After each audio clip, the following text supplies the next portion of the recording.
Good morning students. Biology classes by Ravi sir में आपका फिर से आज स्वागत है। सॉरी 3-4 दिन तक वीडियो नहीं बना पाया था because I am not feeling well.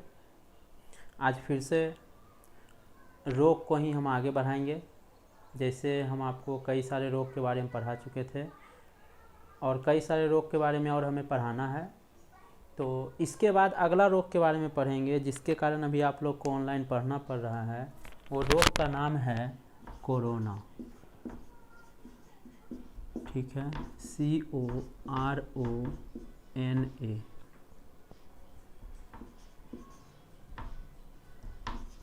Corona, ध्यान दीजिएगा, इसका नाम लिखा जाता है कोविड, COVID, कोविड-19, यही लिखा जाता है ना।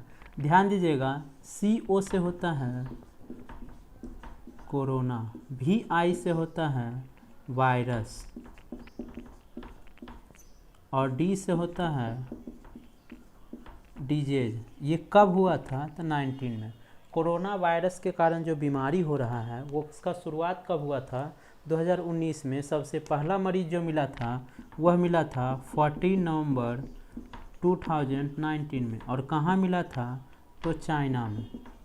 चाइना के किस शहर में मिला था? तो ये मिला था वुहान शहर में। ठीक है, चाइना के वुहान में एक वायरस का ही लैब था, लेबोरेटरी, जिससे कि यह वायरस लीक हुआ था और सबसे पहले संक्रमण भी वुहान शहर में ही मिला था। ठीक है, ये था कोविड-19 का फुल फॉर्म। कोविड-19 कोरोना वायरस डिजीज जो कि 2019 में उत्पन्न हुआ था, इसीलिए इसे कोविड-19 कहा जाता है। सबसे पहला मरीज कब मिला था? तो 14 नवंबर 2019 को मिला था। कहाँ मिला था? तो ये चाइना में मिला था। चाइना के किस शहर में मिला था? तो वुहान शहर में मिला था। ठीक है, तो कोरोना, अब आप कहिएगा कि सर एक बात बताइए, जब ठंड का मौसम आता है तो ये कोरोना नहीं रहता है, और जब गर्मी का मौसम जैसे ही इन करता है तो ये कोरोना कहाँ से चला आता है? ये कह सकते हैं ना, क्वेश्चन आप पूछ सकते हैं कि सर ठंड का मौसम आता है तब कोरोना गायब हो जाता है और गर्मी के मौसम में कोरोना कहाँ से चला आता है? तो ध्यान से समझिएगा, ठंड के मौसम में जो हमारे वातावरण का टेम्परेचर होता है वह 20 से 30 डिग्री सेंटीग्रेड होता है, या तो इसको आप लिख सकते हैं कि 15 से 25 डिग्री सेंटीग्रेड होता है। ठीक है, न्यूनतम 15, अधिकतम 25, या 15 से कम भी हो सकता है या 25 से 1-2 ज़्यादा भी हो सकता है, अप्रॉक्सीमेट में हम लिखे हैं। तो 15 से 25 होता है। कब? In the winter season. किस में? विंटर सीजन में। लेकिन जैसे ही आप देखिएगा कि समर सीजन आता है तो समर सीजन में क्या होता है? ये टेम्परेचर बढ़ के 30 से कहाँ तक पहुँच जाता है? अप्रॉक्स में 42 या 45 डिग्री सेंटीग्रेड तक पहुँच जाता है। ठीक है, आपको एक चीज़ पता होगा कि दही जो जमता है किससे? दूध से। किसके कारण? तो लैक्टोबैसिलस। किसके कारण जमता है? तो लैक्टोबैसिलस नामक जीवाणु के कारण। कब तीव्र गति से जमता है? विंटर सीजन में या समर सीजन में? ये भी तो एक जीवाणु के कारण ही जम रहा है ना। कौन से जीवाणु के कारण? तो लैक्टोबैसिलस नामक जीवाणु के कारण। कब तेजी से जमता है? तो समर सीजन में। आप देखिएगा, समर सीजन में 1 घंटे से 2 घंटे में दही जम जाता है, लेकिन ठंड के दिन में 1 से 2 दिन में भी दही नहीं जमता है। कभी सोचे हैं क्यों? वाई? ऐसा क्यों होता है? तो ध्यान से समझिएगा, ये जो विंटर सीजन होता है और समर सीजन होता है, यहाँ पे एक चीज़ वैरी करता है, रिप्रोडक्शन कैपेसिटी। किसका रिप्रोडक्शन कैपेसिटी? तो रिप्रोडक्शन कैपेसिटी वायरस या बैक्टीरिया। ठीक है, ध्यान दीजिएगा, दूध से दही तीव्र गति से कब जम जाता है? जब जो लैक्टोबैसिलस होता है वह तीव्र गति से प्रजनन करता है। तीव्र गति से प्रजनन करेगा तो जितना ज़्यादा लैक्टोबैसिलस होगा उतना ही तेज गति से वो जमेगा। आप देखते होंगे, एक दिन के लिए छोड़ दो गर्मी के दिन में दही को, तो अगले दिन देखना बुलबुला निकलना शुरू हो जाता है। मतलब क्या है कि उसमें जितने भी पोषक पदार्थ हैं वो सबको वो खा चुके हैं। अब उसमें कोई पोषक पदार्थ नहीं बचा है। अगर आप 2 दिन छोड़ोगे तो देखना ऊपर में फफूंद जमना शुरू हो जाता है। ऐसा क्यों होता है क्योंकि लैक्टोबैसिलस की प्रजनन क्षमता या कोई भी जीवाणु या विषाणु की प्रजनन क्षमता जो होती है वह सामान्य तापमान पर तीव्र गति से होती है। चाहे आप मनुष्य को ही ले लीजिए या किसी भी जीव जंतु को ले लीजिए, उसकी प्रजनन क्षमता सामान्य तापमान पर ही तीव्र गति से होती है। अगर सामान्य से अधिक हो जाए तब भी नहीं हो पाएगी और सामान्य से कम हो जाए तब भी नहीं हो पाएगी। जैसे आप देखते होंगे गर्म दूध में अगर जोरन डाल दिया जाए, गर्म दूध में अगर दही डाल दिया जाए तो क्या वो जम पाता है? नहीं जम पाता, वो पानी छोड़ देता है। क्यों? क्योंकि उसमें जो भी बैक्टीरिया या वायरस था, लैक्टोबैसिलस जो भी था, वो हीट के कारण या टेम्परेचर ज़्यादा होने के कारण वो मर गया। मरने के कारण वह उसको नहीं जमा पाता है। तो जो लैक्टिक अम्ल होते हैं वह दूध के साथ अभिक्रिया करके उसको अलग अलग कर देता है। पानी का सॉलिड, दूध का सॉलिड भाग अलग और लिक्विड भाग अलग, दोनों अलग अलग कर देता है। ठीक है, तो वही कारण है कोरोना में ही आप देखते होंगे जैसे ही टेम्परेचर नॉर्मल शुरू होना हुआ, मतलब होली के बाद गर्मी आना शुरू हुई, जैसे ही कोरोना वायरस फिर से पीक स्थान पे पहुंच गया। मतलब इसकी जो रिप्रोडक्शन रेट था वो बहुत तीव्र हो गया और तीव्र होने के कारण यह फिर से बहुत तीव्र गति से फैलने लगा। तो ये चीज़ ध्यान रखिएगा, कभी भी कोई भी जीवाणु या विषाणु हो वह सामान्य तापमान पर ही तीव्र गति से अभिक्रिया करती है। सामान्य से अगर नीचे रख देते हैं तब भी वह तीव्र गति से नहीं कर पाती है और सामान्य से ऊपर रख देते हैं तब भी तीव्र गति से नहीं कर पाती है। ठीक है, तो समझिएगा एक चीज़ और, ये पहला एग्जाम्पल हम आपको दिए थे दूध से दही बनने की क्रिया। दूसरा एग्जाम्पल दिए होंगे आज के डेट में लगभग सभी के घर में रेफ्रिजरेटर होगा, जिसको फ्रीज कहा जाता है। लगभग सभी के घर में होगा। आप ये बताइए, अगर इस फ्रीज के अंदर कोई भी खाना रख देते हैं तो वह उसकी जो आयु होती है वह खाना ज़्यादा देर तक खराब नहीं होता है। यानी अगर फ्रीज में खाना रखा हुआ है तो ज़्यादा देर तक खराब नहीं होगा, और अगर फ्रीज के बाहर रखे हैं तो वो खाना तीव्र गति से खराब हो जाता है। जनरली गर्मी के मौसम में आप बाहर में खाना रखिए, 12 घंटे के बाद वो खराब होना शुरू हो जाता है। ऐसा क्यों होता है? कभी सोच के देखे हो? फ्रीज करता क्या है? क्या करता है रेफ्रिजरेटर? तो जो एटमॉस्फेरिक टेम्परेचर होता है, एटमॉस्फेरिक टेम्परेचर, ये एटमॉस्फेरिक टेम्परेचर को कम करके वहाँ पे वह क्या करता है? खाना को रखता है। मान लीजिए कि अगर एटमॉस्फेरिक टेम्परेचर है 30 डिग्री तो ये खाना को कितना में रखेगा? तो 15 से 20 डिग्री में। ऐसा हम नहीं कह रहे हैं कि फ्रिज में खाना कभी खराब ही नहीं होता है, हम ये बात नहीं बोले हैं। हम ये समझाने की कोशिश कर रहे हैं कि अगर बाहर वातावरण में रखा जाए, आप कितना भी ढक के उसको रख लीजिए, और अगर फ्रिज के अंदर रखा जाए तो आप देखिएगा कि आप जहाँ ढक कर रखते हैं वहाँ के आसपास का भी तापमान सामान्य रहता है और वायरस इतना छोटा होता है कि आप कितने भी अच्छे से ढक लीजिए वो कहीं ना कहीं से प्रवेश कर ही जाएगा। आप क्या कीजिएगा? थाली से ढकिएगा, प्लेट से ढकिएगा, ज़्यादा से ज़्यादा जार लगा दीजिएगा, लेकिन उसकी संख्या मतलब उसका आकार इतना छोटा होता है कि हवा अगर इन आउट होगा तो उसके साथ भी आ जा सकता है। ठीक है, तो आप देखते होंगे कि एटमॉस्फेरिक टेम्परेचर पे खाना तुरंत खराब हो जाता है, जब फ्रिज में रख देते हैं तो थोड़ा लंबे समय तक चलता है, मतलब खाना की आयु बढ़ जाती है। ठीक है, तो ऐसा क्यों होता है? हम किए क्या रेफ्रिजरेटर में? तो जो ये टेम्परेचर 30 डिग्री सेंटीग्रेड था ना, इसको कम करके कहाँ ले आए? 15 से 20 डिग्री सेंटीग्रेड। और खाना खराब किसके कारण हो रहा था? तो वो हो रहा था वायरस और बैक्टीरिया के कारण। ऐसा थोड़ा है कुत्ता जो उठा देगा तो खाना खराब हो जाएगा, ऐसा नहीं होता है। खाना खराब किसके कारण हो रहा था? वायरस और बैक्टीरिया के कारण। ठीक है, तो ये वायरस और बैक्टीरिया का प्रजनन क्षमता जैसे ही टेम्परेचर कम होता है उसकी प्रजनन क्षमता कम हो जाती है, और प्रजनन क्षमता अगर कम हो गया तो वह खाना को जल्दी से खराब नहीं कर पाएगा, उसकी लाइफ लॉन्ग हो जाती है। ठीक है, तो ये ध्यान रखिएगा, कभी भी सामान्य तापमान पे ही आपका वायरस या बैक्टीरिया की प्रजनन क्षमता तीव्र होती है। जैसे ही बिलो होता है या तो हाई होता है, मतलब सामान्य तापमान से ज़्यादा हो जाए या सामान्य तापमान से कम हो जाए। अगर इससे कम हो जाता है तब भी खाना जल्दी खराब नहीं होगा, और इससे ज़्यादा हो जाता है तब भी खाना जल्दी ख़राब नहीं होगा, क्योंकि वहाँ मतलब कि हीट ज़्यादा रहेगा। दूसरी चीज़, अगर इससे कम हो जाता है तब भी वायरस या और बैक्टीरिया का रिप्रोडक्शन कैपेसिटी इंक्रीज कर जाता, ये डिक्रीज कर जाएगा इससे कम होने पे भी और इससे ज़्यादा होने पे भी। लेकिन जैसे ही ये सामान्य तापमान आता है, वायरस और बैक्टीरिया बहुत तीव्र गति से प्रजनन करते हैं, हम सोच नहीं सकते हैं। इसीलिए तो WHO ने यह साफ साफ कहा है कि अगर पृथ्वी पर से सभी जीवों का अस्तित्व समाप्त हो जाए तो वायरस और बैक्टीरिया इतने ज़्यादा प्रभावी होते हैं कि अगर इनको 8 से 15 दिन तक छोड़ दिया जाए तो पूरे पृथ्वी के ऊपर 3 फीट ऊंचा परत बना सकते हैं। इतना तीव्र गति से इनका प्रजनन होता है कि अगर आपको कोई कहे कि बता बउआ जीवित बैक्टीरिया खाते हो, तो जनरली सब कहेगा नहीं खाते हैं। लेकिन ये गलत है, ये गलत है। क्यों गलत है? दही में कभी बैक्टीरिया अलग करके खाए हो? दही में बैक्टीरिया खाते हैं हम लोग।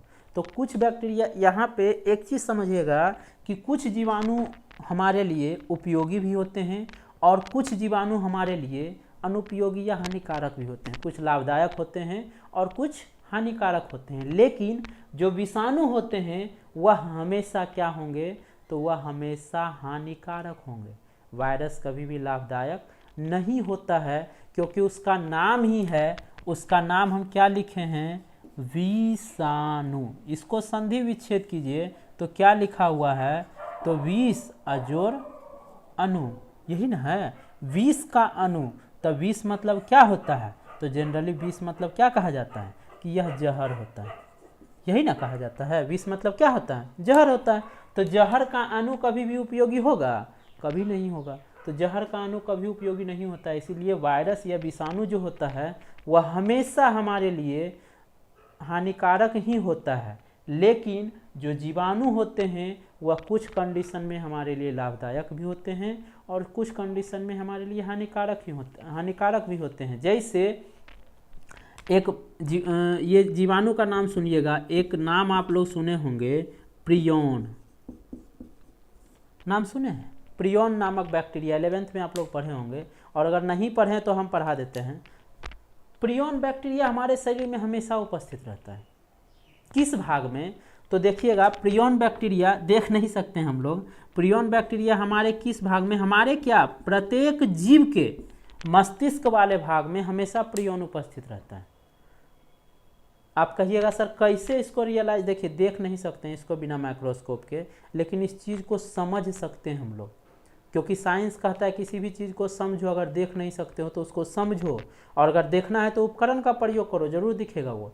ध्यान दीजिएगा, ये प्रियोन मस्तिष्क में पाया जाता है। हम ये बात बोले, इसको आप डायरेक्ट मान लिए, लेकिन नहीं मानिए। समझिएगा एक चीज़ को, आप देखते होंगे जब जानवर मर जाते हैं, गाय या भैंस या जानवर मर जाता है, ठीक है, जानवर मर जाता है तो उसको जनरली लोग क्या करता है? कहीं एकांत में ले जाके, या नदी किनारे, पोखर किनारे, तालाब किनारे कहीं ले जाके फेंक देता है, नहीं फेंकता है। फेंकने के बाद आप देखिएगा इस जानवर को कौन खाता है? तो इस जानवर को जनरली तो कुत्ता खाता ही है, ये तो जानते होंगे। आप देखते होंगे जब उस जानवर के बाकी शरीर के भाग का मांस खाता है तो कुत्ता को कोई प्रभाव नहीं पड़ता है। लेकिन जैसे ही यह कुत्ता क्या करता है, उसके मस्तिष्क का कच्चा मांस खाता है, तो यह कुत्ता किसकी तरह व्यवहार करने लगता है? तो पागल की तरह। कभी सोचे हो ये पागल की तरह व्यवहार क्यों कर रहा था? ऐसा क्या कारण था कि ये कुत्ता पागल की तरह व्यवहार करने लगा? और एक चीज़ और गौर कीजिएगा, ये पागल की तरह व्यवहार करता है कितना दिन तक? तो 2 से 3 दिन तक। अब फिर चौथा दिन देखिएगा, यह कुत्ता जो था वह नॉर्मल हो जाता है, या तो यह क्या हो जाता है? सामान्य। क्यों हो जाता है? कभी सोचे हो? ध्यान से समझना, ये जो प्रियोन था, प्रियोन नामक जीवाणु हम बताए प्रत्येक जीव के कहाँ पाया जाता है? मस्तिष्क में। अब ये मस्तिष्क के भाग में, इस जानवर के भी मस्तिष्क में था। शरीर के सभी भाग का मांस खाया तो कोई प्रभाव नहीं पड़ा, लेकिन जैसे ही यह कुत्ता मस्तिष्क वाला भाग खाता है, तो मस्तिष्क वाला भाग खाया तो मस्तिष्क में क्या उपस्थित था? प्रियोन था। और प्रियोन को छोटी आंत अवशोषित करके कहाँ पहुँचाया? फिर से पहुँचा दिया उसके मस्तिष्क में। और मस्तिष्क में जैसे ही पहुँचा तो वो किसकी तरह व्यवहार करेगा? तो वो पागल की तरह व्यवहार करेगा, ठीक है। और पागल की तरह व्यवहार कब तक करेगा? जब तक उसके मस्तिष्क में प्रियोन की संख्या बैलेंस नहीं हो जाता है। जैसे ही बैलेंस हो जाता है फिर वह नॉर्मल हो जाता है, 2 से 3 दिन में उसका मांस पच जाता है, बैलेंस हो जाता है प्रियोन की संख्या, फिर वह क्या हो जाता है? सामान्य हो जाता है। इस चीज़ को कभी मनुष्य अपने ऊपर भी इम्प्लीमेंट करके देख सकता है। कैसे? आप देखते होंगे ज़्यादा देर तक भूखल रहते हैं तो सिर दर्द करता है, नहीं होता है? ज़्यादा देर तक अगर हम लोग भूखे रह जाते हैं तो सिर में पीड़ा होती है। कभी सोचे हो क्यों होती है? देखो ध्यान से समझना, ये सब 10th में ही पढ़ने का था। आपके शरीर में उपस्थित होता है वसा ऊर्जा, लेकिन वसा ऊर्जा जो उपस्थित होता है एक निश्चित मात्रा में उपस्थित होता है और निश्चित नहीं होता है। ऐसा नहीं आप 10 दिन तक भूखल रहिए, काम करते रहिए तो काम आपसे हो जाएगा, नहीं होगा, ठीक है। तो वसा ऊर्जा निश्चित मात्रा में होता है। हमारे मस्तिष्क को भी ऊर्जा की जरूरत पड़ती है, नहीं तो ये प्रियोन खाएगा क्या, और प्रियोन खाएगा नहीं तो वर्क करेगा नहीं। इसको चाहिए हमेशा भोजन। आप अब ये बताइए, आप देखते होंगे कि जब हम भोजन देर से खाते हैं या तो भूखे रहते हैं, उस समय हमारा सिर दर्द करता है। क्यों? क्योंकि प्रियोन हमारे मस्तिष्क में या मेरुरज्जु में इधर उधर घूमने लगता है। किसके तलाश में? तो भोजन की तलाश में। भोजन के तलाश में इधर उधर घूमने लगता है, और इधर उधर घूमने के क्रम में हमारे शरीर में पीड़ा महसूस होती है। जब यह इधर उधर घूमना शुरू करता है तो पीड़ा महसूस होता है। आप देखते होंगे बहुत ज़्यादा आप सोचने लगे, ज़रूरत से ज़्यादा आप सोचने लगे, देखिए सिर में दर्द हो जाएगा। क्यों ऐसा होता है? क्योंकि हमारा मस्तिष्क जो है वो ज़रूरत से ज़्यादा एक्टिव हो गया, और ज़रूरत से ज़्यादा एक्टिव होने के कारण हमारे सिर में दर्द शुरू हो जाता है। तो ये सब कारण है, कुछ कुछ है जो वायरस, जीवाणु और विषाणु के बारे में है। तो अब हम लोग आएंगे टॉपिक के ऊपर। हम लोग पढ़ रहे थे कोरोना के बारे में। ये सब चीज़ को थोड़ा सा अगर सिंपल में लिखना चाहे तो आप लोग लिख लीजिएगा।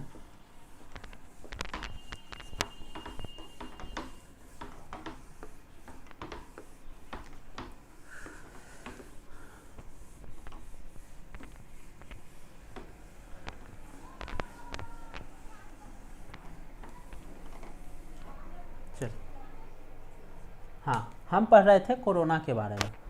तो कोरोना का अगर आपसे पूछे कि बताइए रोग जनक कौन है? कोरोना एक रोग है, ठीक है। इसका रोग जनक कौन है? इसका रोग जनक है विषाणु, जिसका नाम ही है कोरोना। एक विषाणु है रोग जनक जिसका नाम क्या है? कोरोना, ठीक है। यहाँ पे कोरोना ना लिख के ये लिख लो कोविड-19। ये रोग है कोविड-19, जिसका रोग जनक कौन है? विषाणु कोरोना। इसका रोग वाहक कौन है? तो जनरली इसका रोग वाहक है मनुष्य, ठीक है। इसका रोग वाहक कौन है? मनुष्य है, क्योंकि मनुष्य ही जनरली मनुष्य के शरीर में रहता है और एक मनुष्य से दूसरे मनुष्य में संपर्क के द्वारा फैलता है। या तो अगर नहीं संपर्क करते हैं तो उसके मुंह से निकले हुए बबल को ही भी आप अगर अवशोषित करते हैं तो उससे भी फैलता है, ठीक है। तो यह रोगवाहक इसका कौन होगा? मनुष्य एवं अन्य जीव, और दूसरे जीव भी हो सकते हैं, ठीक है। उसके बाद इसका लक्षण क्या होता है? तो लक्षण देखिए इसका क्या होता है। तो प्राथमिक लक्षण देखिए दो प्रकार के हम लोग पढ़ेंगे। सबसे पहला पढ़ेंगे प्राथमिक, और प्राथमिक लक्षण में क्या होता है? तो प्राथमिक लक्षण में सर्दी, खांसी, बुखार, और इसके साथ साथ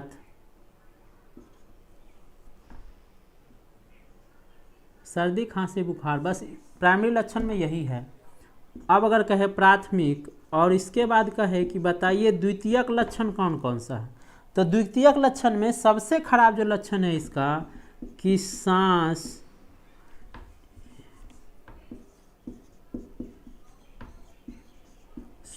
नली में अवरोध उत्पन्न करना। श्वास नली में अवरोध उत्पन्न करना। इसके अलावा श्वास लेने में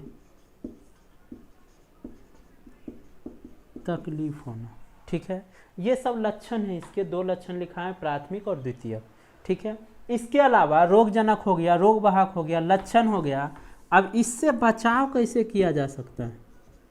अगर आपसे पूछे कि बताइए इससे बचाव कैसे किया जा सकता है, तो बचाव के लिए क्या कहेंगे कि इससे बचाव करने के लिए आपको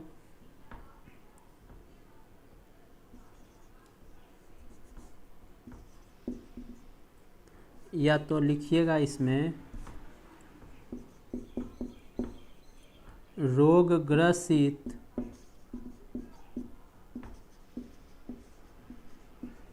व्यक्तियों के संपर्क में न आकर, कॉमा,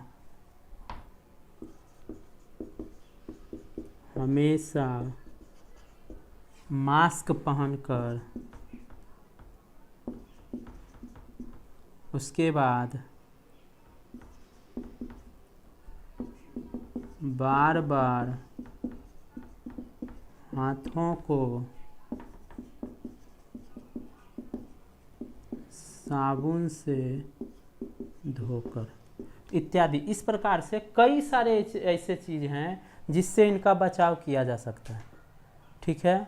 उसके बाद अगर पूछे आपको कि उपचार इसका क्या होता है, तो ध्यान दीजिएगा, उपचार इसका क्या है, तो घर पे रहें, सुरक्षित रहें, यही इसका उपचार लिख सकते हैं। क्योंकि ऐसे तो इसका है उपचार में दिया है कोविशील्ड या तो कोरोनिल आदि का टीका लगाकर, या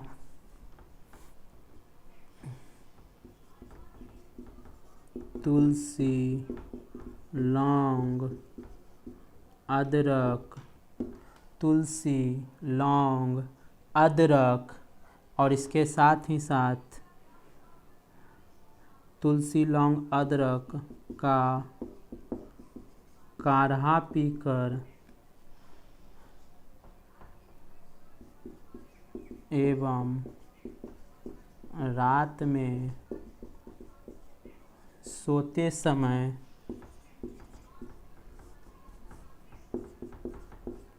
गर्म दूध में हल्दी उबालकर पीना चाहिए। ठीक है। ये सब इसके उपचार हो गए। आप अगर अपने से करना चाहते हैं तो ये है, आपको मेडिसिन पे जाके, ये मेडिकल सेंटर पे या हॉस्पिटल में जाके लगवाना पड़ेगा। और ये सब है कि आप अपने से कर सकते हैं। ठीक है। तो ये लिख लीजिएगा इसको।